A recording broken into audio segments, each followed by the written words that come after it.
ही दृश्य आपण पाहतोय गिरगाव चौपाटीवरची, ज्यावेळी बाप्पाला निरोप देण्यासाठी हे सगळे भाविक इथं पोहोचलेले आहेत। खरं तर कोळी बांधवांनी 1934 मध्ये लालबागच्या राजाची स्थापना केली आणि त्यानंतर गेली 92 वर्ष लालबागच्या राजाच्या मंडळाकडून या राजाची सेवा केली जाते।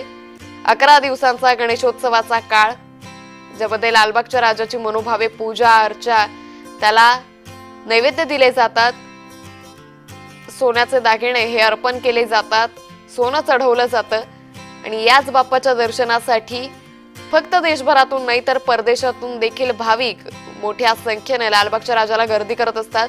अलोट अशी गर्दी या राजाच्या दर्शनासाठी झाल्याचं पाहायला मिळतं। तासन तास उभे राहून फक्त आणि फक्त आपल्या राज्याचं एकदा दर्शन व्हावं यासाठी हे भाविक या रांगेमध्ये उभे असतात। मात्र ज्यावेळी विसर्जन मिरवणूक येते त्यावेळी कुठलाही VIP दर्शन नाही, कुठल्याही प्रकारे सामान्य दर्शन नाही, चरण स्पर्श, मुखदर्शन हे सगळं बाजूला सारत फक्त आणि फक्त आपल्या लाडक्या बाप्पाला निरोप द्यायचा आहे, त्याची एक झलक पाहता यावी म्हणून हे सगळे भाविक या मिरवणुकीमध्ये सहभागी होतात। आणि जेवढा हा परिसर आहे लालबागच्या राजाची जी मार्गक्रमण आहे आपल्या गिरगाव चौपाटीपर्यंतच, या मार्गावरती हा राजा येतो आणि त्याला पाहून त्याचं हे दृश्य मनात साठवून हा भाविक आपल्या राजाला निरोप देतो। तर लालबाग मार्केटमध्ये बसलेला अगदी छोट्याशा जागेमध्ये या सगळ्या गणेशोत्सवाची सुरुवात झाली होती आणि त्यानंतर लालबागच्या राजाचं स्वरूप आज जगभरात प्रसिद्ध झाल्याचं पाहायला मिळतं। गणपतीची सुरुवात ही मच्छीमार आणि आजूबाजूच्या कोळी बांधवांनी केली होती। मच्छीमारांचा नवसाला पावणारा राजा म्हणून लालबागच्या राजाची मोठी ख्याती आहे आणि याच लालबागच्या राजाला निरोप दिला जातोय। पोलिसांचा चोख असा बंदोबस्त, प्रशासनाकडून केलेली जय्यत अशी तयारी, गृहराज्यमंत्री योगेश कदम असतील, मुख्यमंत्री फडणवीस असतील, उपमुख्यमंत्री एकनाथ शिंदे असतील, या सगळ्यांकडून या सगळ्या गणेशोत्सव विसर्जन मिरवणुकीचा आढावा घेण्यात आला होता। त्या पद्धतीनं नियोजनही करण्यात आलं होतं। तर दरवर्षीप्रमाणे यंदाही लालबागच्या राजाची ही मिरवणूक अनंत चतुर्दशीच्या दुसऱ्या दिवशीपर्यंत सकाळपर्यंत चालते आणि ही चालली गेली 21-22 तास हे सगळे भाविक या विसर्जन मिरवणुकीमध्ये सहभागी आहे। कुठेही उत्साह कमी झालेला दिसून येत नाहीये। आपण ही दृश्य पाहतोय, खरं तर पाऊस देखील इथं बरसायला आता सुरुवात झालेली आहे, मात्र कुठेही ही गर्दी काहीशी कमी होते की काय असं वाटतही नाहीये। उलट ही गर्दी वेळेनुसार आणखीन वाढत चालल्याचं चित्र पाहायला मिळतंय। गिरगाव चौपाटीवरची ही दृश्य, लालबागच्या राजाला अखेरचा निरोप। लालबागचा राजा काही वेळापूर्वी ऑपेरा हाऊस वरून गिरगाव चौपाटीच्या दिशेने आला आणि 10 किलोमीटरच्या या अंतरासाठी ही गेली 21-22 तास हा सगळा विसर्जन मिरवणुकीचा उत्साह पाहायला मिळाला।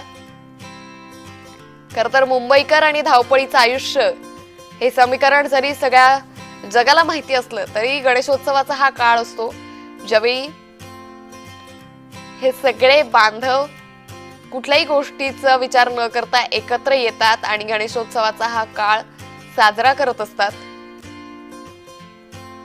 आणि याच गणेशोत्सवाची सांगता पार पडतीये। त्या लाडक्या गणरायाला निरोप दिला जातोय। आपल्या लाडक्या बाप्पाला निरोप देण्यासाठी देशभरातून भक्त हे येत असतात आणि आता ज्यावेळी लालबागचा राजा हा आपल्या ठराविक मार्गानुसार या मिरवणुकीच्या माध्यमातून प्रवास करत असतो त्यावेळी वेगवेगळ्या पद्धतीने या राजाला मानवंदना दिली जाते। ज्यावेळी लालबागचा राजा हा ब्रिज क्रॉस करून पुढे आला त्यावेळी त्याच्यावरती गुलालाची उधळण करण्यात आली, पुष्पवृष्टी करण्यात आली आणि हा सगळा क्षण आपल्या डोळ्यात साठवून घेण्यासाठी या लालबागच्या चरणी हा सगळा भक्तिसागर लोटल्याचं विहंगम असं दृश्य हे काल मुंबईकरांना अनुभवता आलं। सकाळी 7:30 वाजता बाप्पाची उत्तरपूजा सुरू झाली आणि त्यानंतर लालबागचा राजा हा मंडपातून बाहेर पडला आणि गेली 21 तास ही सगळी मिरवणूक सुरू होती. 10 किलोमीटरचाच हा खरं तर प्रवास आहे. ज्यावेळी लालबागचा राजा हा गिरगाव चौपाटीपर्यंत येत असतो. मात्र हा 10 किलोमीटरचा प्रवास इतर वेळी मुंबईकर अगदी कमी वेळेत पार करतात. मात्र ज्यावेळी गणेशोत्सवाचा हा विसर्जन मिरवणुकीचा काळ असतो त्यावेळी मात्र हा सगळा प्रवास हा 21 तासांवर जाऊन पोहोचतो आणि मुंबईकर नाचत गाजत या लालबागच्या राजाला निरोप देत असतात.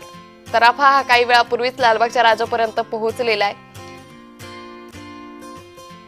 आणि आता काही वेळातच लालबागच्या राजाची आरती होईल आणि त्यानंतर हे सगळे ठराविक जे नेमून दिलेली लोक आहेत, सार्वजनिक मंडळाचे काही सदस्य असतील, प्रशासनाचे काही माणसं असतील, त्यांच्याकडून हा तराफा पुढे नेला जाईल आणि त्यानंतर बाप्पाचं समुद्राच्या मध्यवर्ती भागात विसर्जन हे होईल.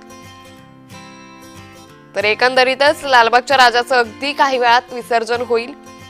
यानंतर लालबागच्या राजाला हा अखेरचा निरोप दिला जाईल. विसर्जनाचा हा सोहळा जो काल सकाळपासून सुरू झाला तो आज सकाळपर्यंत अजूनही कायम आहे. ज्यावेळी लालबागचा राजा हा आता पुढे समुद्राकडे